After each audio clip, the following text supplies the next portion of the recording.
আজকের ভিডিওতে তোমাদের দেখাবো ইউটিউব চ্যানেলে যখন তোমরা ভিডিও আপলোড করার পর যদি কপিরাইট চলে আসে, এই কপিরাইটটাকে তোমরা কি করে রিমুভ করবা যাতে তোমাদের ওই ভিডিওতে আর কোনো প্রবলেম না দাঁড়ায় আর যত কপিরাইট ক্লেম না হয়। তো তোমাদের এই ভিডিওটা সম্পূর্ণ দেখতে হবে। এই ভিডিওতে তোমাদেরকে দেখাবো আমি একটা ইউটিউব চ্যানেলে ভিডিও আপলোড করার পর যদি কপিরাইট চলে আসে তো সেটাকে কি করে রিমুভ করব। সম্পূর্ণ দেখবা, এই ভিডিওটা দ্বারা তোমরা বুঝতে পারবা বা শিখতে পারবা যে একটা ভিডিওতে কপিরাইট চলে আসলে তাদেরকে কি করে রিমুভ করতে লাগে। তো তোমরা যারা আমার চ্যানেলটাকে নতুন দেখছো, এখনও পর্যন্ত সাবস্ক্রাইব করোনি, অবশ্যই সাবস্ক্রাইব করে দিও যাতে এরকম ধরনের ভিডিও আমি যখনই আপলোড করি না কেন তো সবাইকে তোমরা দেখতে পারো। তো বেশি দেরি না করে শুরু করা যাক। ইউটিউবে ভিডিও আপলোড করার পর যদি কপিরাইট চলে আসে তো সেটাকে কী করে রিমুভ করতে লাগে, তো তোমরা দেখতে থাকো, তাহলে বুঝতে পারবে। তাহলে শুরু করা যাক। তো এবার তোমরা দেখো আমি চলে যাচ্ছি ইউআইটি স্টুডিওতে। এবার দেখো এইখানে যে কন্টেন্ট লেখা আছে, এই কন্টেন্টে ক্লিক করবো, নিচে কন্টেন্ট লেখা আছে।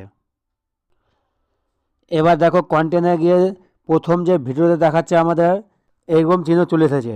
তো এগুলোকে আমরা কী করে ঠিক করব তোমাদেরকে দেখাচ্ছি। তো দেখো এখানে লেখা আছে ভিজিবিলিটি, এখানে কিন্তু পাবলিক হবে, ঠিক আছে। আর নিচে লেখা আছে মনিটাইজ, এখানে কিন্তু ডলারের কালারটা সবুজ থাকবে আর লেখা থাকবে অন। আর নিচে যে লেখা আছে কপিরাইট, এই কপিরাইটের জায়গায় থাকবে নন, নন লেখা থাকবে। তোমাদের আরেকটা ভিডিওতে দেখাচ্ছি যে ওটা কেমন আছে, তাহলে বুঝতে পারবা। ব্যাক করে নেব। তো দেখো পাশের ভিডিওটাকে আমি ক্লিক করে নিচ্ছি। এ দেখো এখানে লেখা আছে কিন্তু পাবলিক, তারপর এখানে লেখা আছে অন আর এখানে লেখা আছে নন। তাহলে আমাদেরকে এইভাবে করতে হবে আগের ভিডিওটাকে। এই ভিডিওটাও আমাদেরকে এরকমভাবেই করতে হবে, এখানে পাবলিক, এখানে হচ্ছে অন আর এখানে হচ্ছে নন। তো কী করবো আমরা, তো সবার আগে এখানে ক্লিক করে নেবো। দেখো তো ক্লিক করে নেওয়ার পরে একটু স্ক্রল করব, দেখো নিচে লেখা আছে রিভিউ ইন্স্যুরেন্স। তো আমরা এখানে ক্লিক করে নেব। তো ক্লিক করে নেওয়ার পরে দেখো আমাদেরকে দেখাচ্ছে অডিও, এই অডিও জন্য আমাদের কপিরাইট এসে গেছে। এই যে এখানে যে দেখাচ্ছে এইসব চিহ্নগুলো, এই যে চিহ্নগুলো, এর কারণ হচ্ছে এইসব জায়গায় এই ভিডিওতে আমাদের কপিরাইট এসেছে, এইসব জায়গায়। তো এইসব জায়গাগুলো আমাদেরকে ঠিক করে নিতে হবে, তাহলে গিয়ে কপিরাইট চলে যাবে। যেমন কী কী ওখানে জায়গাটায়, যেমন ওখানে কী কী দেওয়া আছে, দেখো কেন কী কী গান আছে ওখানে। তো এখানে লেখা আছে নাকাবন্দি বলে একটা গান আছে, ওটা কপিরাইট চলে আসবে। তারপর লেখা আছে তানাক তানাক একটা, তারপরে লে ফটোলে, এসব হচ্ছে সব কপিরাইটের গান, ঠিক আছে। এইগুলোকে আমাদের কী করতে হবে, মিউট করে দিতে হবে অথবা ডিলিট করে দিতে হবে। তো তোমরা কী করে করবা সেটা তো জানো না, তো তোমাদেরকে দেখাচ্ছি আমি।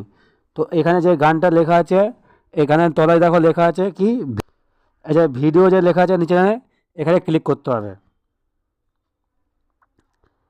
ক্লিক করে নেওয়ার পরে দেখো এই গানের পুরো সম্পূর্ণ ডিটেলস এখানে দিয়ে দিচ্ছে। ক্যাচের চিহ্নটা আছে, তো আমরা কী করবো, ক্যাচের চিহ্নটা না, আমরা কাটাকুটি চিহ্নটাকে ক্লিক করে নেবো। তো এখানে ক্লিক করে নেওয়ার পরে দেখো এখানে দুখানা অপশান দেওয়া আছে, তোমরা যে কোনো একটা চয়েস করে নিতে পারো। তো আমি প্রথমেরটাই চয়েস করে নেবো, তারপর নিচে লেখা আছে সেভে ক্লিক করব। তো কনফার্ম চেঞ্জ আমরা ক্লিক করে নেব। তো দেখো আমরা ওইটা ক্লিক করে নেওয়ার পরে এখানে দেখো লেখা আছে ভিডিও এডিটিং ইন প্রসেস, ঠিক আছে। তাহলে এটা আমাদের ইউটিউবের থেকে এই ভিডিওটাকে এডিটিং করে দিচ্ছে, ঠিক আছে। তো এইভাবে করেই তোমাদের এটা সম্পূর্ণ হয়ে যাবে। তো তোমরা খুবই সহজে বুঝতে পারলে যে কপিরাইট কী করে সরাতে লাগে। একটুখানি ধৈর্য করতে হবে, তারপরে এটা ঠিক হয়ে যাবে। তারপর ব্যাক করে নেবা, তারপর এখানে কপিরাইট ক্লেমটা সরে যাবে।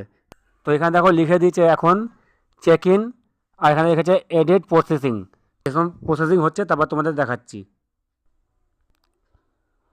তো চেক ইন হয়ে গেছে, আমাদের আবার দেখাচ্ছে কপিরাইট। তো আমরা কী করবো, আবার ক্লিক করব। তো ক্লিক করে নেওয়ার পর আবার নিচে নিয়ে আসবো, এখানে যে লেখা আছে রিভিউ ইন্স্যুরেন্স, ওখানে যাব। এখানে চলে যাওয়ার পর দেখো আমাদের 4টে কপিরাইট ছিল, তার মধ্যে দিয়ে কি কিন্তু একখানা কপিরাইট সরে গেছে আর 3টে কপিরাইট আছে। তো আমরা কী করবো, আবার এখানে চলে যাব, চলে গিয়ে এখানে যে লেখা আছে ইজি সং, এখানে গিয়ে আমরা আবার ক্লিক করব। ক্লিক করে নেওয়ার পরে আবার নিচে লেখা আছে সেভ, তারপরে এখানে কনফার্ম চেঞ্জ লেখা আছে, এখানে ক্লিক করব। তো করে নেওয়ার পরে আমাদেরকে একটু ধৈর্য করতে হবে, তারপর আমাদেরকে ব্যাক করে নিতে হবে। তো দেখো আবার লিখে দিচ্ছি এখানে চেক ইন এডিট প্রসেসিং, আবার ওরা চেক করছে। তো আমাদের প্রথমে 4টে ছিল, তারপর একটা আমাদের কপিরাইট ঠিক হয়ে গেছে, এবার আরও 3টে ছিল, তার মধ্যে দিয়ে আমরা আরেকটা ঠিক করার জন্য ক্লিক করে দিয়েছি।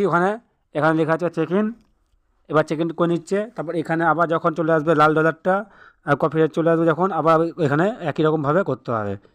এইভাবে তোমাদের যতগুলো কপিরাইট থাকবে তোমরা ততবারই ওখানে করবা, একবার করলে কিন্তু হবে না। তোমাদের 4টে কপিরাইট ছিল, তো 4বারই করতে হবে, আর তোমাদের যদি 5টা থাকে তো 5বার করতে হবে, একটা থাকলে একবার করতে হবে। যতগুলো থাকবে ততবারই করতে হবে তোমাদের, তাহলে তোমাদের কপিরাইট ক্লেম উঠে যাবে। তো আমি সবগুলো করে নিয়ে তোমাদেরকে একবারই দেখিয়ে দিচ্ছি যে আমাদের সব কপিরাইটগুলো উঠে গেছে কিনা।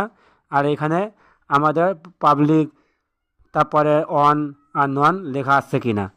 তো তোমরা দেখতে থাকো, আমি করে নিচ্ছি, তারপর তোমাদের দেখাচ্ছি। তো দেখো আমাদের এইখানে চলে এসেছে আনস্টেড, চলে এসেছে অফ, আর লেখা আছে নন। তাহলে আমাদেরকে এখানে কী করতে হবে, আনস্টেড যেখানে লেখা আছে এই আনস্টেডের জায়গায় আমাদেরকে করতে হবে পাবলিক, আর এই যেখানে অফ লেখা আছে সেখানে করতে হবে অন। আর কিছু করতে হবে না, আমাদের সম্পূর্ণ সব কিছু হয়ে গেছে। আর এই ভিডিওতে কোনো কপিরাইট থাকলো না, সব কিছু ঠিক করে নিলাম। তো দেখো আমাদের এখানে সম্পূর্ণভাবে রেডি হয়ে গেছে ভিডিওটা। এবার আমাদের এটাকে ঠিক করতে গেলে কী করতে হবে, ওপরে দেওয়া যে পেন্সিল আইকনটি দেওয়া আছে এখানে এটাকে ক্লিক করতে হবে।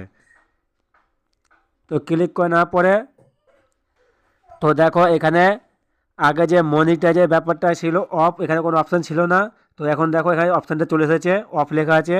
তো আমরা এখানে ক্লিক করে নিচ্ছি দেখো।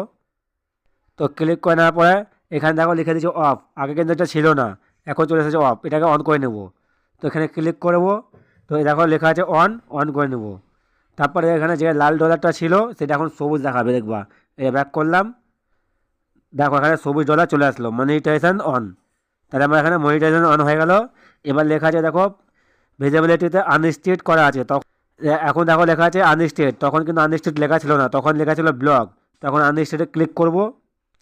তারপরে এখন দেখো লেখা দিচ্ছে এখানে পাবলিক, পাবলিকে ক্লিক করব। তো পাবলিক করে নিলাম, তারপর ব্যাক করলাম। এবার আমাদের সম্পূর্ণ ভিডিওটা রেডি হয়ে গেছে, আর কোনো কপিরাইট প্রবলেম নেই। এখন আমরা নিশ্চিন্তে ভিডিওটাকে পাবলিক করে দিতে পারবো, আর কোনো কপিরাইট আসবে না, আর কোনো প্রবলেম হবে না। তো এবার আমরা সব কিছু রেডি করে নিয়েছি।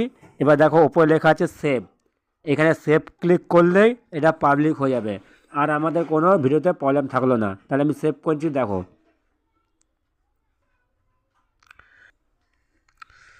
তো দেখো সেভ করে নেওয়ার পরে আমাদের কিন্তু ভিডিওটা সম্পূর্ণ রেডি হয়ে গেছে। এখানে লিখে দিচ্ছে পাবলিক, এখানে লিখে দিচ্ছে অন, এখানে লিখে দিচ্ছে নন। ঠিক আছে, তাহলে আমাদের এই ভিডিওটা একটু আগে কীরকম ছিল আর এখন দেখো সম্পূর্ণ রেডি হয়ে গেছে। তো এই ভিডিওটা এখন পাবলিক হয়ে গেছে, এখন সবাই দেখতে পারবে। তো তোমাদের দেখানোর জন্য দেখাচ্ছি, এই যে আগের ভিডিওটা দেখো, এই ভিডিওটার মধ্যে এই যে যা যা লেখা আছে তাই তাই আমার ওই ভিডিওটাও দেওয়া আছে, দেখেছো। এখানে লিখেছে পাবলিক, এখানে লিখেছে অন, এখানে লিখেছে নন। আর দেখো আমাদের ওই ভিডিওটাতেও দেখে দিয়েছে যে এই লেখাটা, দেখো দেখাচ্ছি। এই যে ভিডিওটা ক্লিক করলাম, ক্লিক করে নেওয়ার পর দেখো সম্পূর্ণ ঠিক হয়ে গেল। তো তোমরা খুব সহজেই বুঝতে পারলা যে কপিরাইট ক্লেম কী করে সরাতে লাগে। তো তোমাদের যদি ভিডিওটা একটু ভালো লেগে থাকে তাহলে একটা লাইক করে দিও, কমেন্ট করে দিও, আর চ্যানেলটাকে সাবস্ক্রাইব করে দিও। আর এরকম ধরনের ভিডিও পাওয়ার জন্য বেল আইকনটি বাজিয়ে রেখো, যাতে এরকম ধরনের ভিডিও যখনই আপলোড করি না কেন তো সবার আগে তোমরা দেখতে পারো। তো এবার তোমরা নিশ্চয়ই বুঝতে পারলা যে একটা ইউটিউব চ্যানেলে ভিডিও আপলোড করার পর কপিরাইট চলে আসলে তাহলে কী করে রিমুভ করতে লাগে। তো তোমাদের যদি ভিডিওটা একটু ভালো লেগে থাকে তাহলে অবশ্যই একটা লাইক করো, কমেন্ট করো, আর শেয়ার করে অন্য লোকের কাছে পাঠিয়ে দাও, যাতে ওরাও দেখে কিছু শিখতে পারে। তাদের যদি কোনো প্রবলেম হয় তাহলে সেটাকে ওরা সলভ করতে পারে। তাহলে এরকম ভিডিওর জন্য তোমাদের কী করতে হবে, চ্যানেলটাকে অবশ্যই সাবস্ক্রাইব করে রাখতে হবে, যাতে যখনই আমি আপলোড করি না কেন এরকম ধরনের ভিডিও যাতে তোমরা দেখতে পারো। তো দেখা হচ্ছে অন্য একটা ভিডিওতে, ততক্ষণ তোমরা ভালো থাকবা, আর চ্যানেলটাকে সাবস্ক্রাইব করে বেল আইকনটি বাজিয়ে রাখবা।